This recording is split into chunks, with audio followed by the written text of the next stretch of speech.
विद्यार्थियों, चलिए आज हम लोग वर्णिका शुरू कर रहे हैं क्लास 10th का, जिसमें हम लोग दही वाली मगम्मा जो पहला चैप्टर से है आपका, है ना। ये पहला चैप्टर से आपका क्या है, दही वाली मगम्मा। इसका लेखक जो श्रीनिवास जी है, इनके लेखक पहले जीवनी जानेंगे, फिर इनके पूरी कहानियों को पढ़ेंगे। इस तरह से हम पांचों चैप्टर्स का डिटेल में पढ़ने जा रहे हैं। तो ये लेक्चर 1 है, जिसमें सिर्फ जीवनी को लेकर क्या है, फिर एक कहानी आएगी, पूरा लेक्चर उसका कंप्लीट मिलेगा।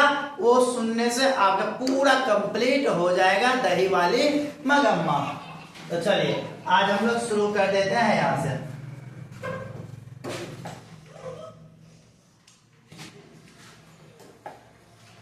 श्रीनिवास जी लेखक कौन है हमारे दही वाली मगम्मा के लेखक कौन है, श्रीनिवास जी है। लेखक जी कौन है इनका, श्रीनिवास जी है ना, श्रीनिवास जी। तो याद रखिएगा, क्वेश्चन यहीं से पहला पूछता है कि दही वाली मगम्मा का लेखक कौन है।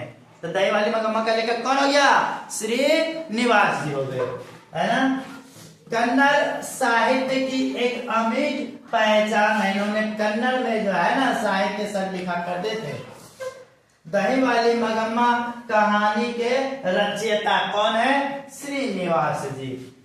आगे बढ़ते हैं। देखिए इनका पूरा नाम आपको पूछेगा, श्रीनिवास जी का पूरा नाम बतलाइए क्या होता है। तो पूरा नाम होता है मास्ती वेंकटेश अयंगार। याद रखिएगा, ऑब्जेक्टिव इससे पूछेगा कि श्रीनिवास जी का पूरा नाम क्या होता है, मास्ती वेंकटेश अयंगार, है ना। ये कन्नड़ साहित्य के सर्वाधिक प्रतिष्ठित रचनाओं में से एक है। कौन, मास्ती वेंकटेश अयंगार। कन्नड़ साहित्य के सर्वाधिक प्रतिष्ठित रचनाकारों में से एक रचनाकार ये थे, मास्ती वेंकटेश अयंगार। चलिए ये है, आगे बढ़ते हैं, है ना। इनका जन्म और स्थान यहाँ से भी ऑब्जेक्टिव पूछ देता है एग्जाम में कि बताइए इनका जन्म कहाँ हुआ था। तो कब हुआ था, तो 6 जून 1891 ईस्वी को हुआ था। मास्ती वेंकटेश अयंगार का जन्म 6 जून 1891 ईस्वी को हुआ था। कहाँ हुआ था, तो याद रखिएगा, कोलार कर्नाटक में। कोलार कर्नाटक जो राज्य है, कर्नाटक राज्य के कोलार नामक स्थान पर इनका जन्म हुआ था 6 जून 1891 ईस्वी को। आप देख सकते हैं ये कर्नाटक का नक्शा है, कर्नाटक में ये है आपका कोलार नामक स्थान, है ना। इन्हीं स्थानों पे इनका क्या हुआ था, जन्म हुआ था। तो याद रखिएगा। अगला है बहुमुखी प्रतिभा।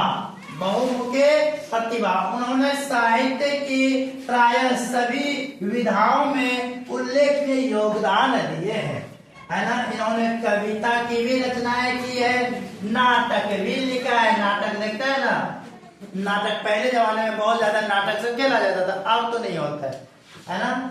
कविताएं, उसके बाद कुछ आलोचनाएं सब भी रचना की, और उसके बाद जीवन चरित्र भी इन्होंने लिखा। आगे देखते हैं, साहित्य अकादमी का पुरस्कार भी इनको मिला था, श्रीनिवास जी को। कहानी संकलन सन्ना कथेगुरु लिखने को लेकर के इनको साहित्य अकादमी का पुरस्कार से सम्मानित किया गया था। साहित्य अकादमी ने उनके इस कहानी संकलन को पुरस्कृत किया। कौन से कहानी संकलन को, तो याद रखिएगा, सन्ना कथेगुरु कहानी संकलन को देख करके बहुत ज्यादा चर्चित फेमस हो गए। तो इस वजह से इनको साहित्य अकादमी का पुरस्कार इन्हें दिया गया। चलिए इनको आप नोट सकते हैं। ईस्वी याद रखिएगा, 1968 ईस्वी में, है ना। साहित्य अकादमी का पुरस्कार इनको किस ईस्वी में मिला था, 1968 ईस्वी में मिला था। आगे सर्वोच्च सम्मान इनको मिला, ज्ञानपीठ पुरस्कार भी प्राप्त हुआ था। सर्वोच्च सम्मान में सबसे अच्छा सम्मान इनका कौन था? ज्ञानपीठ पुरस्कार से भी इनको सम्मानित किए गए थे। सोचिए इतने महान कवि हुए। आगे बढ़ा, देखिए आगे पाठ्य संदर्भ। पाठ्य में कुछ संदर्भ इसको ध्यान में रखना है आपको। दही वाली मगम्मा पाठ में कन्नड़ यह कहानी है, पूछा जाता है दही वाली मगम्मा किस भाषा की कहानी है, तो यह कन्नड़ भाषा की है। कौन सी भाषा का है? कन्नड़ भाषा की, याद रहेगा, कन्नड़ भाषा की है, इसी से लिया गया है। इसका प्रकाशन नेशनल बुक ट्रस्ट इंडिया ने इसका क्या किया था? प्रकाशन किया था, कन्नड़ कहानियों का। चलिए अनुवाद, देखिए ये कन्नड़ भाषा में लिखा गया है ना, ये भाषा कौन सा है? कन्नड़। इनका हिंदी में अनुवाद, कन्नड़ को हिंदी में अनुवाद किया इसने B.R. नारायण ने। तो आपको ऑब्जेक्टिव इसमें पूछेगा कि यह जो है दही वाली मगम्मा, ये जो कन्नड़ भाषा में है, इसको हिंदी में अनुवाद किसने किया? तो हिंदी में अनुवाद किया है B.R. नारायण ने किया है, B.R. नारायण ने किया है। यह क्वेश्चन आपको पूछेगा 1 नंबर में। आगे बढ़ते हैं, आगे देखिए, यह एक युग का अंत, श्रीनिवास जी का देहावसान हो चुका है, यह है ना, वे आज भी कहानी रचनाओं के माध्यम से जीवित है। भले यह मृत हो गए, लेकिन बताइए वह कर्नाटक में कोलार नामक स्थान पर जन्म हुआ और इतने महान लोग हुए, उनके बारे में आज हम बिहार में बैठ करके उनके बारे में पढ़ रहे हैं, उनके बारे में अध्ययन कर रहे हैं, उनके बारे में जान रहे हैं। तो सोचिए कितने महान लोग हुए होंगे ना। चलिए आगे बढ़ जाते हैं। लास्ट है असामान्य तथ्य, इनके जीवन से क्या याद रखना है ना, जिससे कि आपको एग्जाम में पूछ सकता है। पूरा नाम आपको हर हाल में याद रखना ही रखना है, मस्ती वेंकटेश अयंगार। जन्म आपको याद रखना ही रखना है, 1 नंबर में पूछेगा। 6 जून 1891 को कोलार नामक स्थान पे। मुख्य पुरस्कार इसको साहित्य अकादमी 1968 में मिला था। उसके बाद ज्ञानपीठ पुरस्कार से भी सम्मानित किया गया था। प्रसिद्ध संकलन इसको सन्ना कथे गुरा, जिस पर साहित्य अकादमी का पुरस्कार मिला। अनुवाद किसने किया?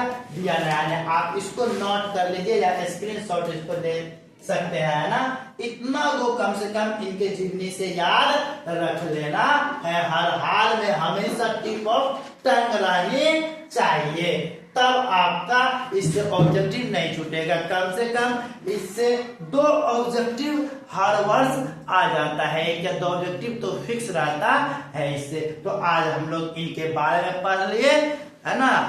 तो अब हम लोग क्या करेंगे, अब आगे दही वाली मगम्मा जो है ना, ये चैप्टर दही वाली मगम्मा, इनके बारे में हम लोग जो है ना देखेंगे आगे। दही वाली मगम्मा, इनकी पूरी कहानियों को हम लोग लाइन बाय लाइन एक्सप्लेन करेंगे, समझाएंगे। आप वीडियो में बने रहिएगा। इस वीडियो को समझ गए हैं तो आप लाइक, शेयर और सब्सक्राइब कर सकते हैं। तत्काल के लिए आपको यह वीडियो देखने के लिए बहुत बहुत धन्यवाद।